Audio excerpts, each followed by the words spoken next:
ও আজকের fresher model দিয়া, আর ওর সাথে আমারই প্রথমবার কাজ করা।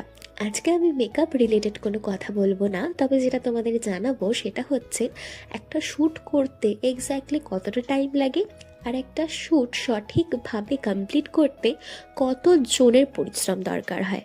এখানে তিনটে ক্যারেক্টার রয়েছে, আর তিনটে ক্যারেক্টারই main character. The first one is model, second হচ্ছে মেকআপ আর্টিস্ট, আর 3 নাম্বার হচ্ছে ক্যামেরাম্যান।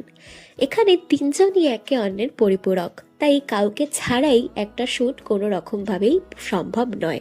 মডেলকে যেমন ঘন্টার পর ঘন্টা বসে থাকতে হয়, মেকআপ আর্টিস্টকেও কিন্তু ঘন্টার পর ঘন্টা দাঁড়িয়ে থাকতে হয়। আর ক্যামেরাম্যান, তার তো কোনো তুলনাই নেই। সে দৌড়ে হেঁটে চলে বেরিয়ে শুয়ে, তার তো কোনো ঠিক ঠিকানাই নেই।